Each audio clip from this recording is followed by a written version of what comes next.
Killing 9, killing 8, 7, 6, 6. Watch these guys.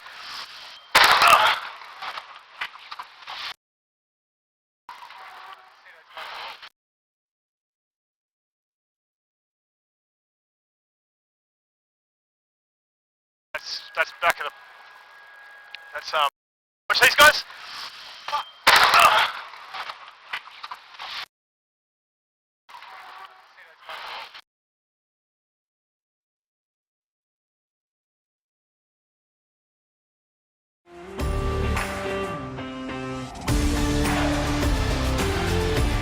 This is the Sailing World on Water, December 24, 2021.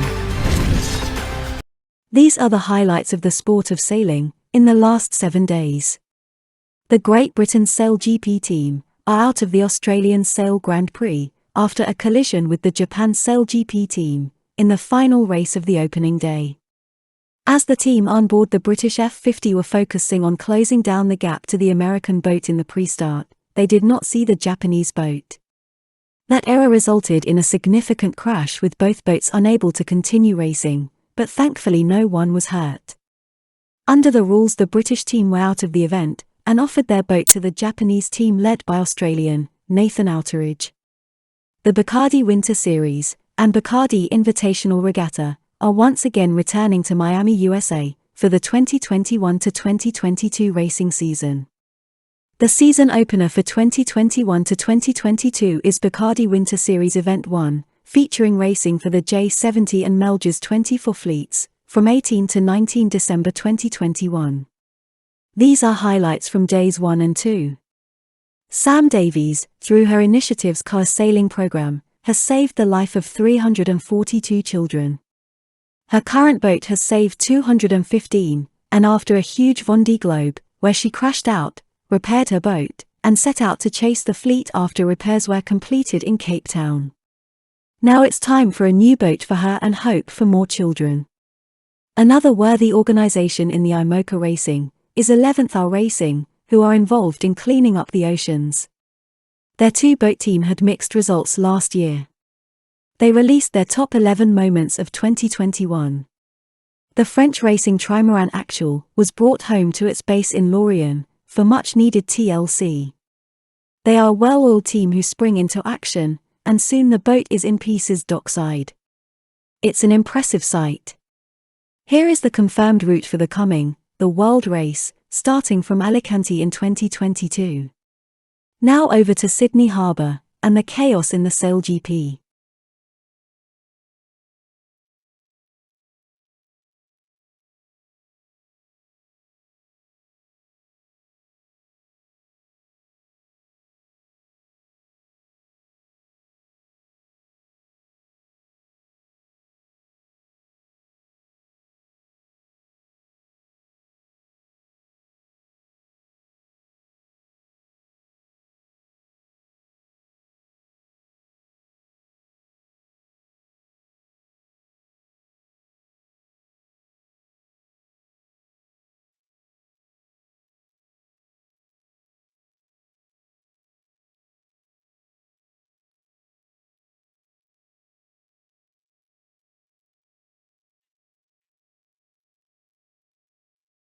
The bow's fallen off. The bow is fallen off. Awesome.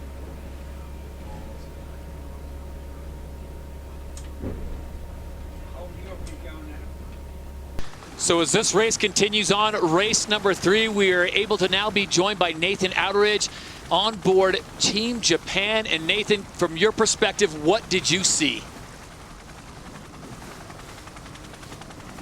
We saw Ben Barbas get completely out of control and his whole hull landed on top of ours. I'm still shocked that no one got squashed there. As you can see, we've got no bow left. The boat is completely damaged. I can't imagine we'll be at it tomorrow. It's just reckless sailing, unfortunately.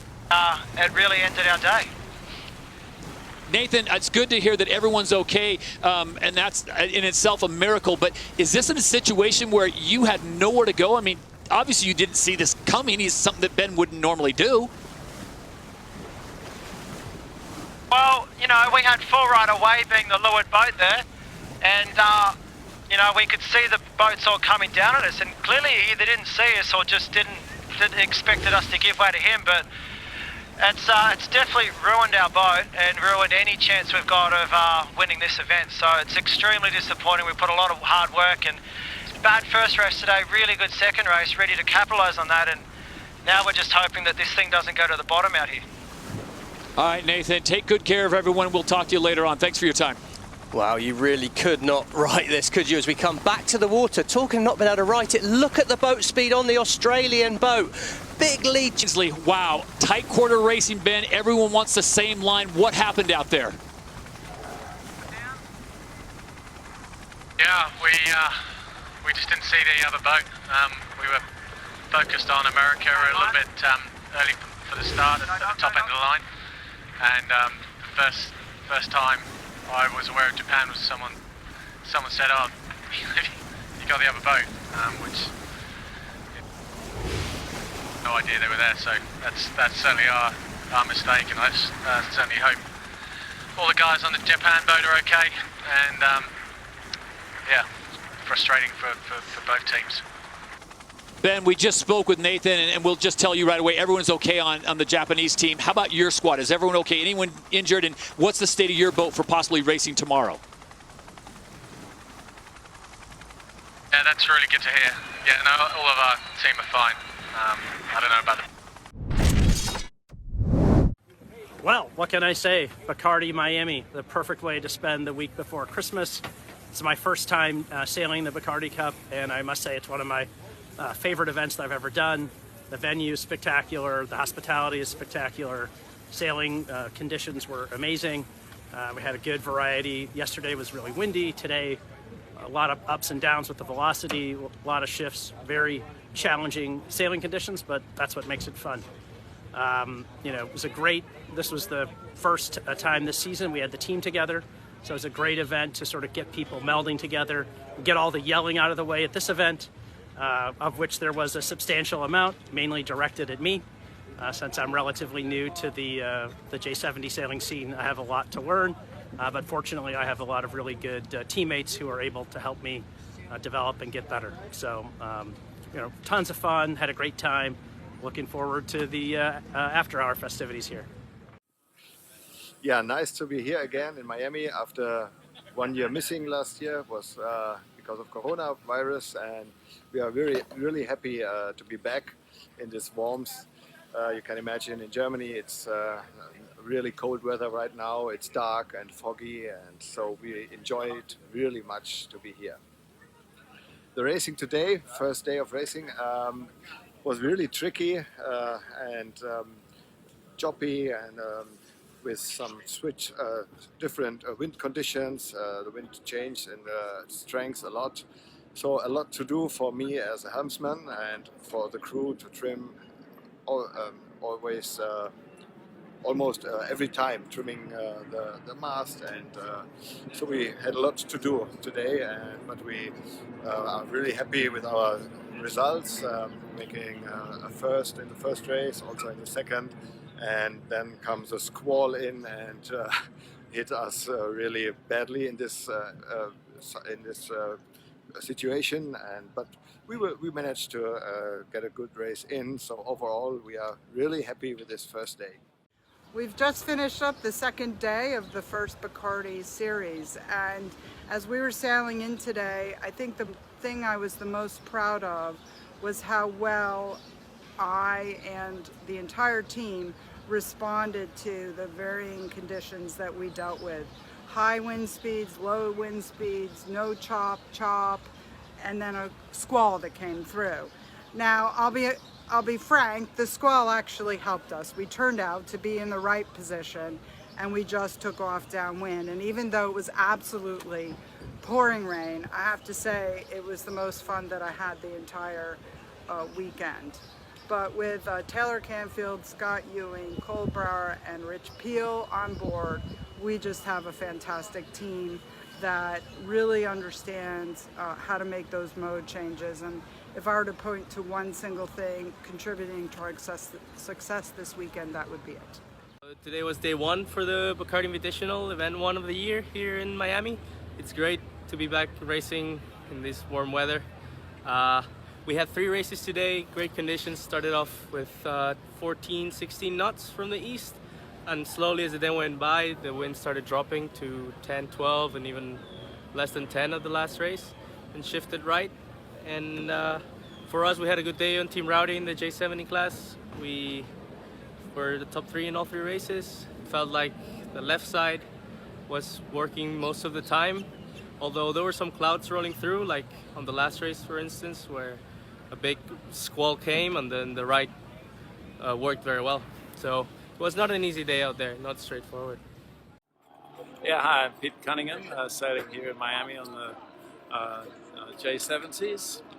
I'm from the Cayman Islands, previously from the United States and Britain, so I'm from multiple places. We have a, Cayman Islands is a pretty small place. We've only got about 70,000 people, 25,000 Caymanians, of which I am one. And we have a very, very vibrant sailing club. We put about 500 kids a year through, local kids, through sailing program down there.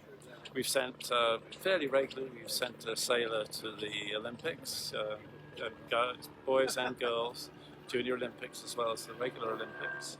And yeah, I met a guy called Tony Ray about 10 years ago. And Tony's been running my program, telling me what to do for the last 10 years. So I've had a 52 and then CNC 30's been raced, and then I got a J70 about 5 years ago. And that's been really a huge amount of fun, so particularly sailing down in here in Florida, Miami, St. Pete, Tampa. Very, very competitive sailing. I mean, really competitive sailing. We had 3 boats today finished, must have been within 5 seconds of each other. And I've got a great crew. Willem sort of tells me, but basically all I do is I do what I'm told. I've been married 54 years, so I've learned how to do what I'm told. And they tell me what to do, and I steer. And anyway, boat power play, we started, let's say, 1980s actually in San Francisco on the J29. And the power means that we want to be competitive, and we are a very competitive team. But play means we want to have fun. We want to have fun on the water and off the water, and be sociable and enjoy it. Sailing is meant to be enjoyed. And this regatta, I think, you see people talking to each other and smiling and just having a really, really good time, and that makes it a fantastic event.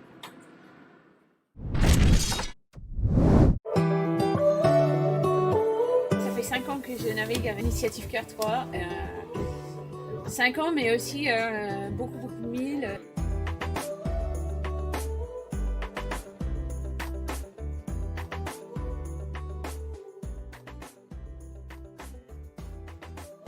Un tour du monde incroyable, des aventures, des hauts et des bas, des abandons, des casses, des accidents, des victoires, des réussites.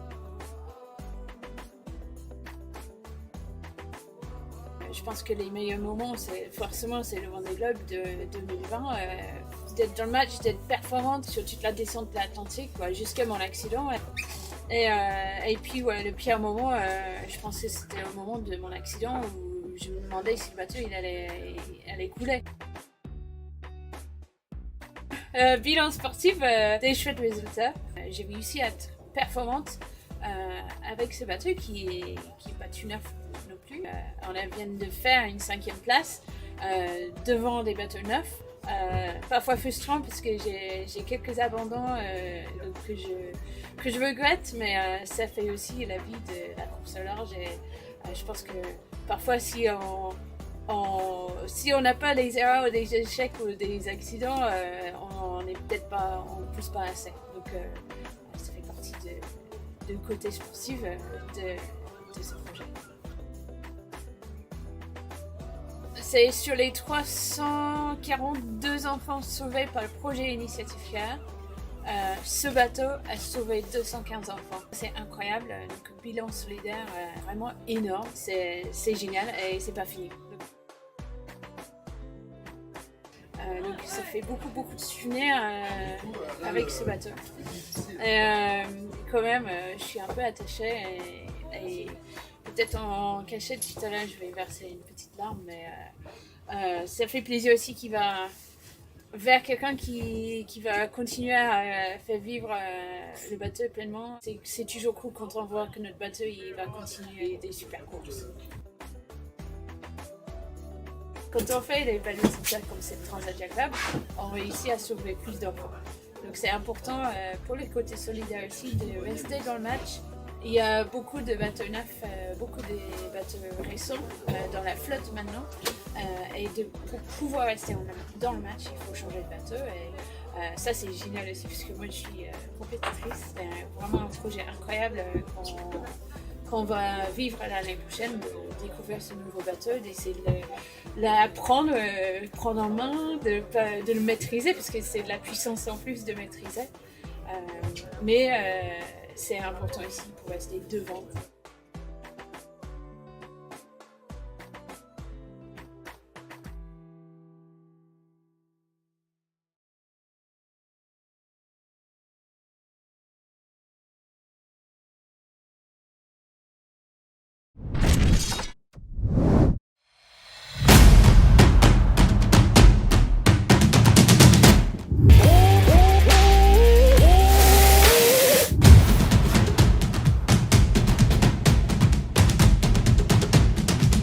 Good job on Charlie Enright, 11th hour racing. That's a really monumental moment for us. What a race. Battling on, having a good time, working hard, a little bit tired.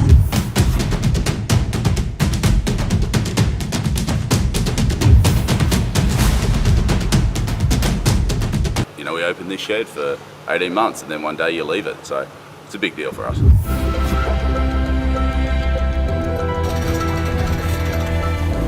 What's the runner at Sunday?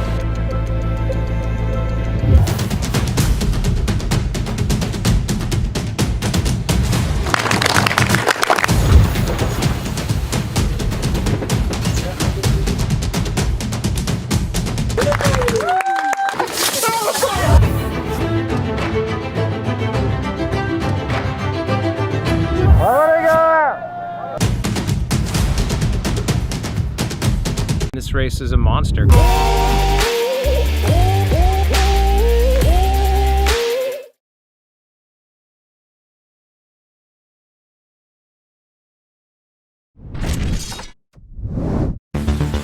C'est journée manutention aujourd'hui pour le team actuel. C'est-à-dire que là on est sur le ponton à la base à Lorient. On va quitter le ponton et on va aller dans le port de pêche juste derrière où il y a une grue qui nous attend. On est bien calé, je pense que c'est bien organisé et ça va très bien se passer.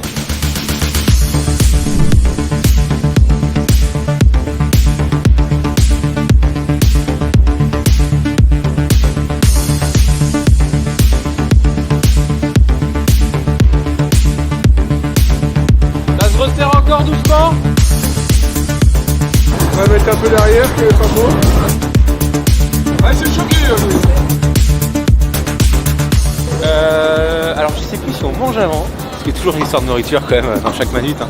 Là j'ai monté à 35 mètres de haut pour accrocher les lingues en tête de mât pour pouvoir démater.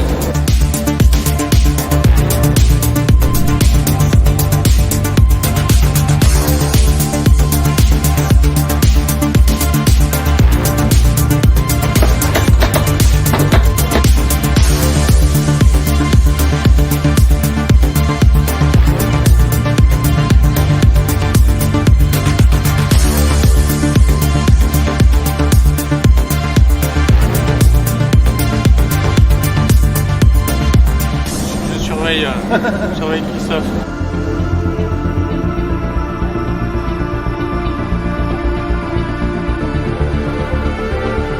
Là, je suis en train de préparer le démontage du safran de coque centrale. Et c'est juste 8 vis à défaire. Rien de très typique, hein.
Anto et Rémi.